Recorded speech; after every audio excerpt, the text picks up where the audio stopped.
So hello everyone.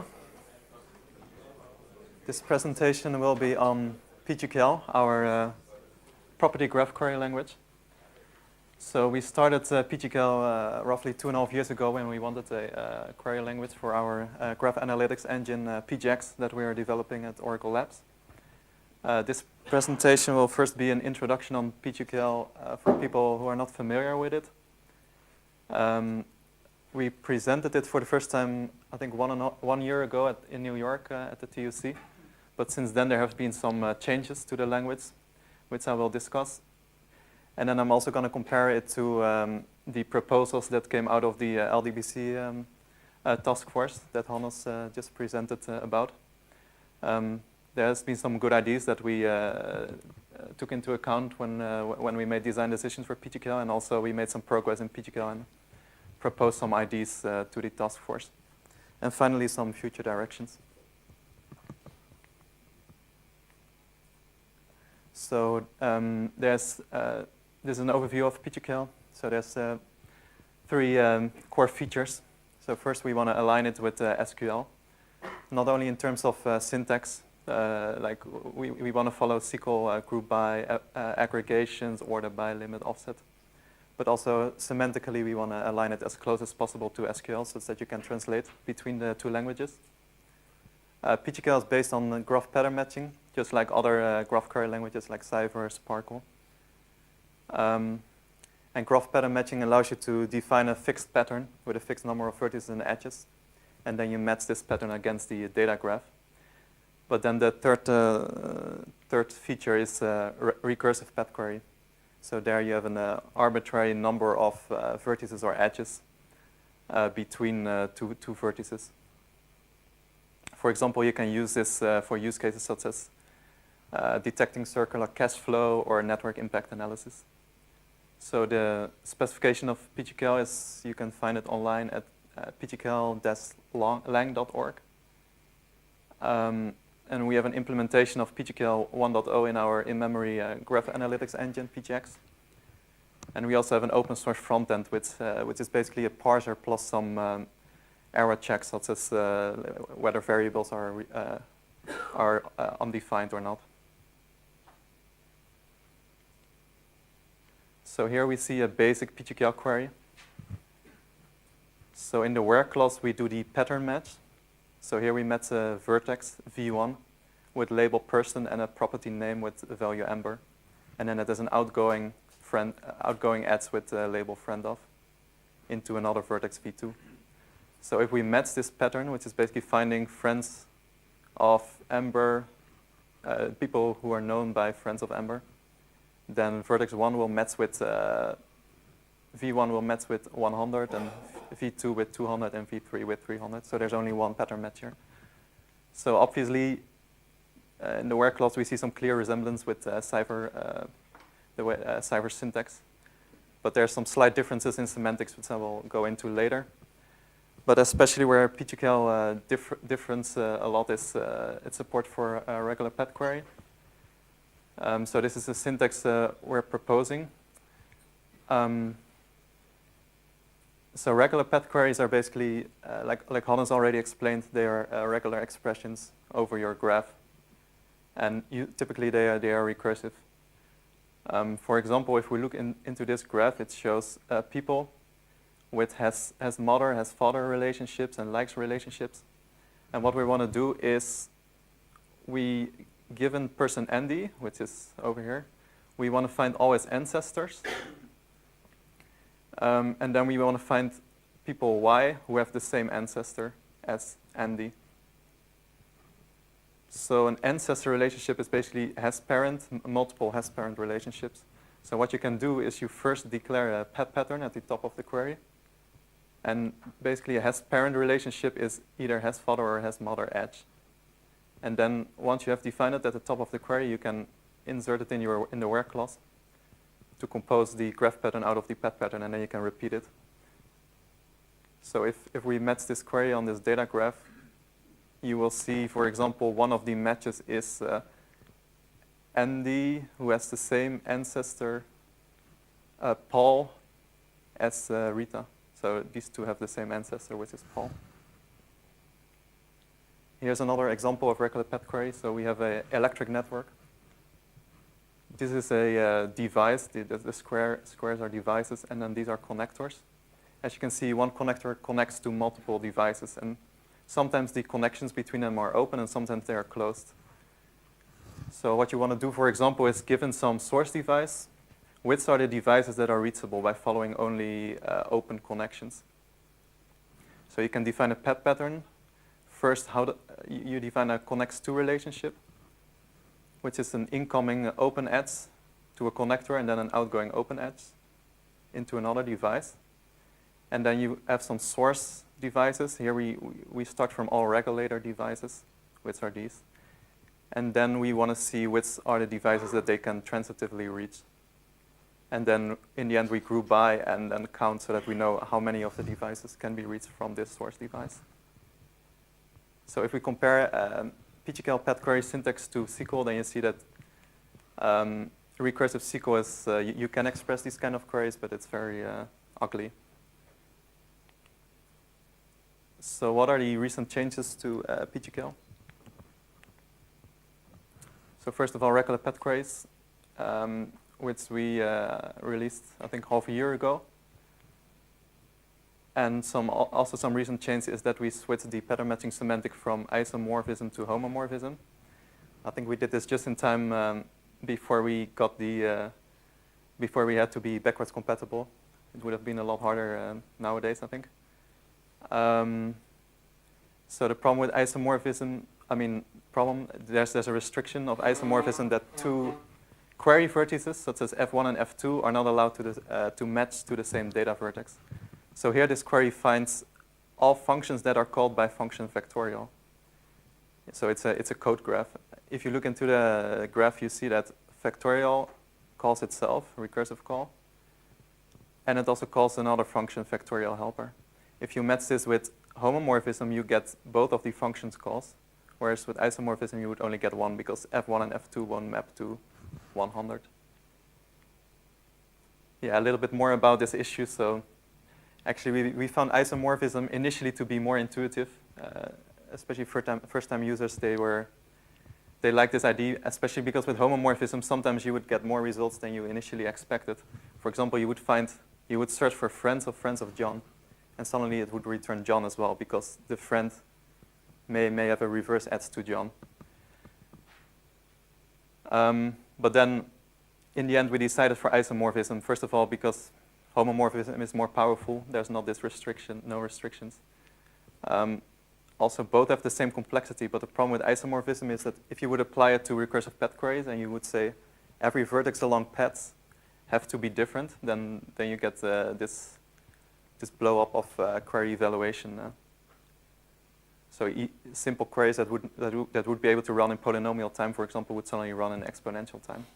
Also, isomorphism doesn't translate as well from SQL. So that's why we decided for homomorphism.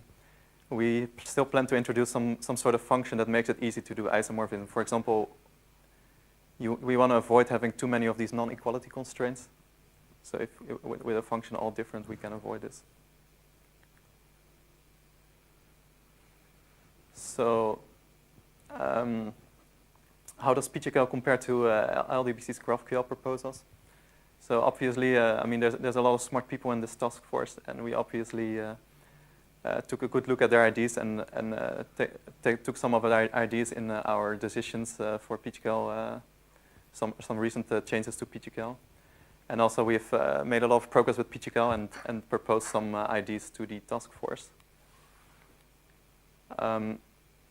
So one thing that PGQL currently has is that both pattern matching as well as these filter expressions, they are both defined in the where clause.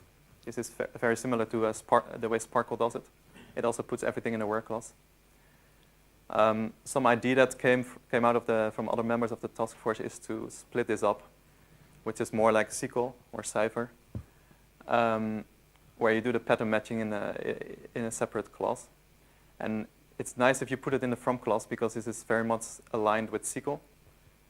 So in SQL, also in the from clause, that's where you define the variables, whereas only filter expressions are in the where clause.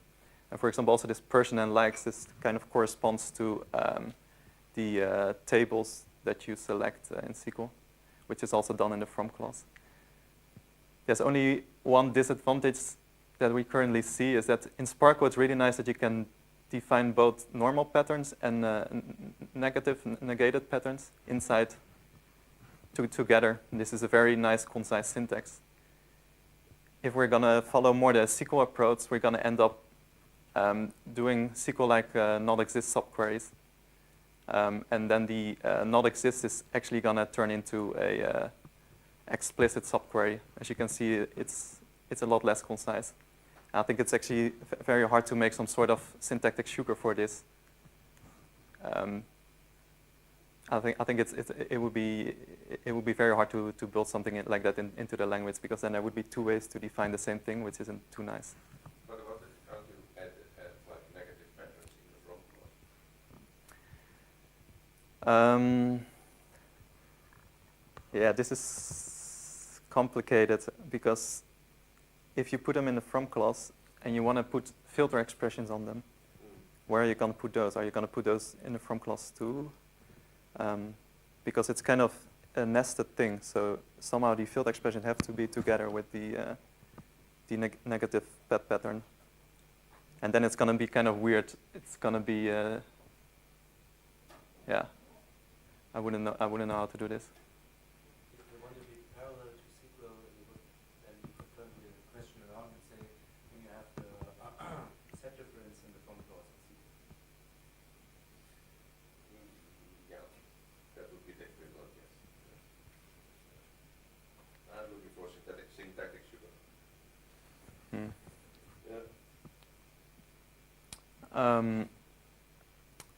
One other thing we've discussed a while ago in the task force is the support for comparing data along path. So there's this paper from 2015, I forgot from which university, who introduced this formalism called regular expressions with memory. So basically, this is an imperative language where you say like, okay, I start traversing here, and then I want to store something, a property in this register. Then you traverse along the path, and then you want to say, oh, now I want to read out this property and compare it against a property of another vertex. So this is actually, at least as far as I understand, the most powerful RPQ formalism that still has the same complexity as normal RPQs. But the languages, to make a query language based on this is going to be very imperative and not as declarative. Although there may be some possibility, but I'm not too sure.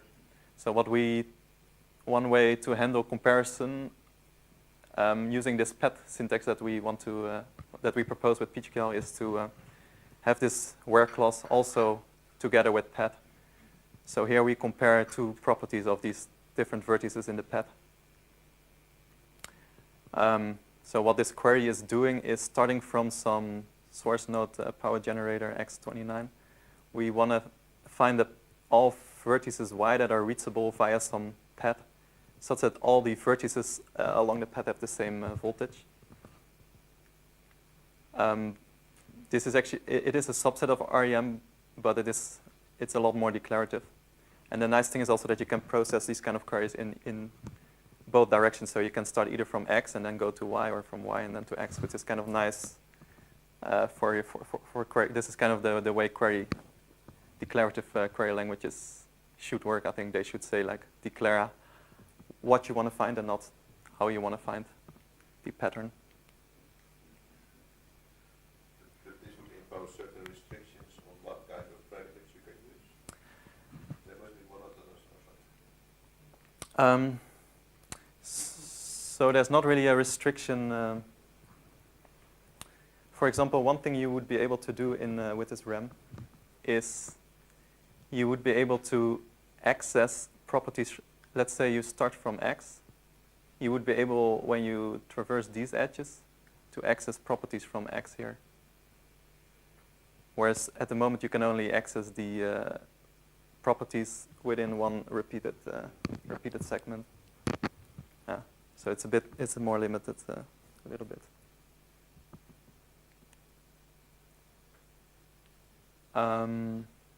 So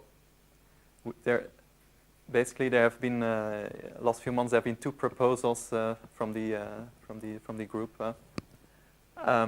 This is what Hannes talked about mostly, but this is what we are currently working on in the group. But then this one was proposed earlier. So basically, the idea that the people had was that we want to have a unified data model. That means like the input of the query is the same as the output of the query. So here with this first proposal, we said, okay, the input should be a table, and the table can hold graphs or vertices, edges, path, or like basic types, strings, integers. And then the output should also have that kind of model. So for example, here we see a table which has a graph inside one cell, whereas the other model is there's no complex data type, so everything is encoded inside normal basic data types. So and then basically the graph is encoded as a vertex table and an edge table. Currently, the way we imagine PGQL is, the way PGQL is graph as input and table as output, so this is not a unified data model. Currently, this seems most practical for us, but obviously we need to, we're taking a good look how this progresses and see what makes more sense. But let's take a look at how things our ideas for PGQL, like how do we construct graphs, and also how do you do query composition in PGQL, even though it returns a table as output and a graph as input.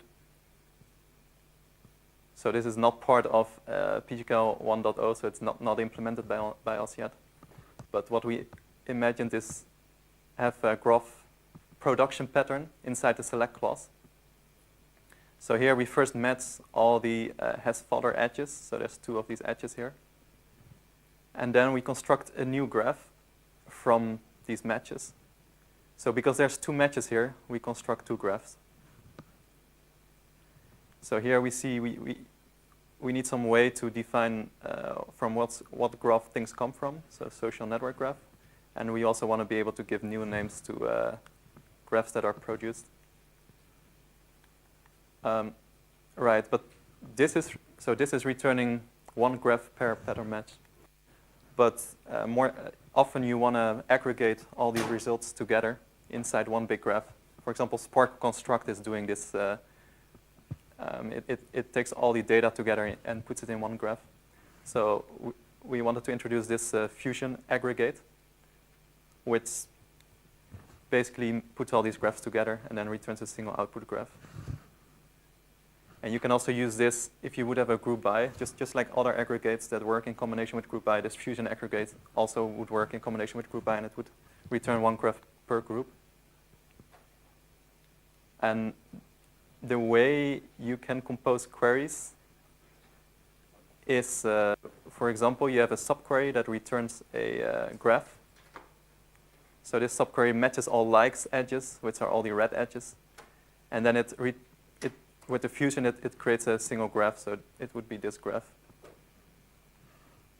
And then instead of giving an input graph name, we now put this subquery as input. And in the outer query, we match every vertex in this graph with all the vertices with the red around it. And then we count them, so this would return 4. Finally, some future directions. This has come up a lot in the task force, how to query multiple graphs. Also, Neo4j gave some presentation with some ideas how to do this. We haven't really thought this out entirely yet for PGQL, but we do see some questions coming up. So how are you going to refer to input graphs? Are you going to refer to each graph by name, just like in Sparkle? Or are you going to take an arbitrary number of graphs that are somewhere inside a table, and then you refer to a column of the table, and it allows you to match in an arbitrary number of graphs. This is more powerful, but it's not the typical use case we see. So not sure what is best. Also, how do you connect data from different graphs? You can do it the Sparkle way, where you put the graphs together inside one big graph. I mean, basically, in Sparkle, this is very easy because everything is triple, so you just put them together.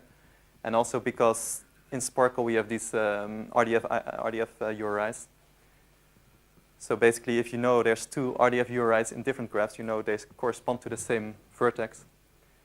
But with property graphs, therefore, you can easily combine these graphs, and you know which vertices correspond to each other. But with property graphs, we don't have unique IDs, or universally unique IDs. So this may not work for property graphs. So then another solution is to match the different patterns on the different graphs and then join the results of the pattern matches via some property afterwards. And also, an idea is to extend SQL with pattern matching. For example, here you see a normal SQL query as outer query, but then inside we have a subquery that is a pattern matching query. So here, for example, we have a relational, in the database, we have a bunch of persons. And we also have a graph that is the Twitter graph, and we want to see, for each person in the relational database, is there does the person has a Twitter account and follows Angela Merkel? So we want to say the person here, its first name corresponds to the name on Twitter. But besides this syntactical extension, we would also need some way of storing these graphs in the relational database and then be able to access these graphs from the query language. So we need some standard way of storing these graphs. For example, you could store them in this kind of model where you have a vertex table where we have one row per vertex. And vertex 100, for example, has property name, property age, some other properties.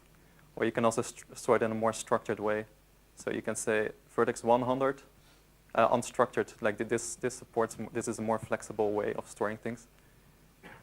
Basically, you have a row per vertex property, so that you can easily add vertex properties, even though other vertices don't have that property. Oskar, why do you have to standardize that bit? I mean, if you just say I can refer to the graph by a name, it becomes an implementation issue, how it's stored and how it's retrieved. Yeah. The requirement there is simply that the language will, that subquery will be able to reference a graph just as the outer query can reference a table. I don't understand why one would, on the surface, have to address that issue. I can see it in implementation, you have to address it. Yeah, it may not. You may be right that it is not necessary. I mean, so yesterday Marcus also presented some idea that in the database you would have some sort of graph metadata where you say, okay, this graph is defined in these tables, and then somehow you would just give this a name, and then you would just assume this graph. You would just pass a graph name here, so that may be possible too. But I'm not too sure if you want to use SQL on top of. You might make it one compositional, so you might actually create a subquery that creates the graph. Right. Yeah. Well, that's true, yes. I mean, if you had a way of turning a graph into the graph language, yeah, you could do all of that. But that's a sort of, then you're composing, you're going from SQL to a graph language to SQL, where there's a way of SQL of returning a graph into the graph language.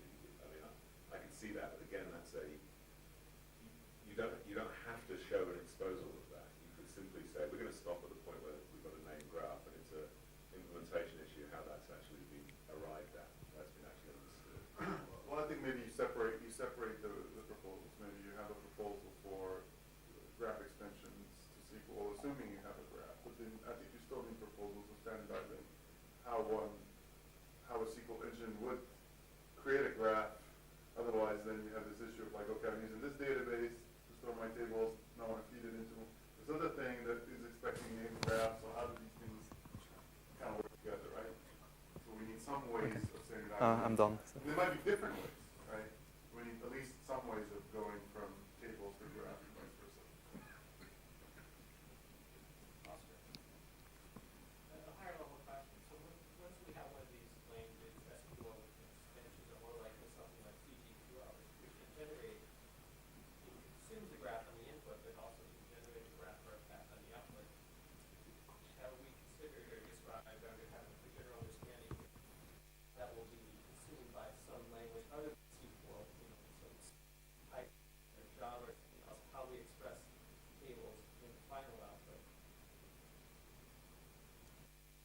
So if I understand the question, it's okay. So basically, you want to, for the graphs or tables that are returned, how do you access the data? We have a convention now with SQL database. Right. So Okay. results come back. Yeah. Based on the rows of values and very simple values. Yeah. But when graphs are coming back, or rows of graphs or something like that are coming back, there's some understanding. I think we're gonna need something like very similar to JDBC and Well, but then, I mean, is the result set the right thing? Do we need yeah. and then we had the result set, and then people would build ORMs on top of that. We had a chance of doing that right. Yeah. You know, so people don't invent things to bridge the gap, right? So you definitely want to think about that issue. But it's a question of the type that's being returned in the concept. And it's like if you look at graph frames, they define the type which expresses the graph, or you look at the graph X. So there's an issue of standardizing the way in which you express at a general programming level, for a programming language level, a graph. What is a graph? Yeah. And I mean, graph frames actually, it's the same issue. It exposes this B and E. It's not clear to me that that's actually correct or necessary in terms of abstracting what a graph is. Yeah, I think we definitely need some standard API for this, some standard way to. I mean, there are some differences with SQL. For example, with SQL, the columns are typed, and every value in a column has the same type. Whereas with graphs, they may be unstructured. So even a column property may have different types inside a column. And yeah, we need some standard way for this. I think we need to wrap up the Okay. discussion. Is this? Yeah. No, this is my this was it. Very good. So there will be one more talk, and then there is a coffee break. So any questions we can take to the coffee break. Thank you, Oskar.